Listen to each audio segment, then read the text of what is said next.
annual two sessions of March 2022, one key phrase frequently deployed by Chinese policymakers was 稳中求进, or seeking progress in stability in English, which seeks to encapsulate China's dual miracle of economic development and social stability. China has continued to create an atmosphere for people to live and work in peace and contentment, while social order and stability continue to prevail.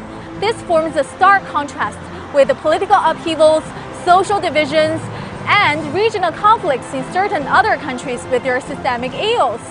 How has China achieved long-term social stability? And how will Beijing maintain this momentum in times of crisis? What do you think are the major indicators when measuring the level of social stability in a country? Based on such indicators, how do you evaluate China's social stability compared with Western countries? Some indicators of building a peaceful China. I think there are three very important indicators that people can feel directly. The first one is life expectancy.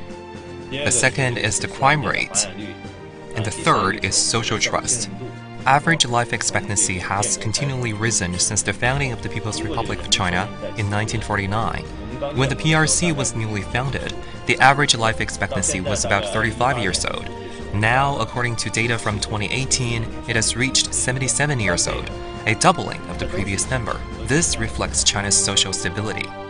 And therefore, I got lots of information about how China was dealing with COVID from my friends and colleagues in China. I feel much, much more unsafe in Britain than I do in China. And this is not a joke. I mean, there are, well over 100,000 people have died in Britain. The whole population has been affected by COVID. And so at every level, from the situation of freedom of crime, it's much more dangerous to be in Britain from a crime point of view than in China, through to being saved from COVID. I'm just very envious of my Chinese friends. So from every point of view, it's much better and much safer to be in China than it is to be in Britain. I think another big difference between Chinese and Western societies possibly is that there is a higher level of political trust. That means that the relationship between the state and society, or the relationship between the people and the government, is more harmonious in China. So you can see that the surveys conducted by some polling organizations show that political trust in China is much higher than that in Western society. This can also explain why in China we can carry out many big projects and events, and some important government measures can be easily accepted by the public. We know that American political thinker Samuel Huntington once said, "Modernity breeds stability, but modernization breeds instability," meaning that if a country develops at a fast pace, there is a high chance of social unrest, which has been vindicated in some Latin American and Arab countries. But China has done quite a good job in keeping both economic growth and social stability at the same time. So what do you think that China has done right to keep this dual miracle? And I think that the reason China is able to maintain a stability while having fast growth is that this growth indeed benefits most of the population in China. So in the past 4 decades, hundreds of millions of people in China were lifted out of poverty.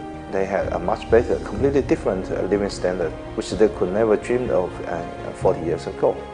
Which shows that this growth indeed benefits majority of the social class. So it's like everyone is better off. So in economics, we call this a Pareto improvement. China's modern political system actually has a very important feature called diversity in the unity.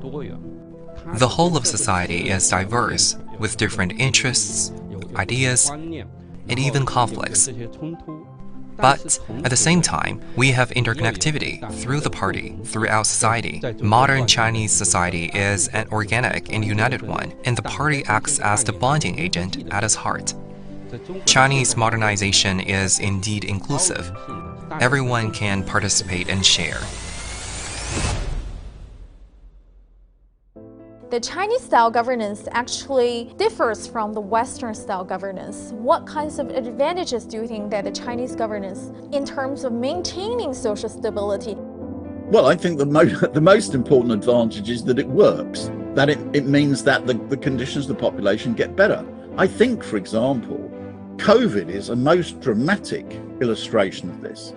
There is a discussion which takes place about human rights, but the Western concept of human rights is absurd. It concentrates on the biggest question of human rights, apparently, is such things as whether you can use Facebook or not. In the advanced countries, around 2 million people have died from COVID. In China, mainland China, 5,000 people have died. The biggest illustration of the fact that the Chinese system works is it's keeping its population alive. Whereas in the West, in the United States, where around 1 million people have died, this is something really terrible, what is happening in the West. Our governance system is highly responsive. This kind of responsiveness not only means that questions are being answered, but also, more importantly, problems are being solved. This is also a huge difference between Chinese and Western governance systems.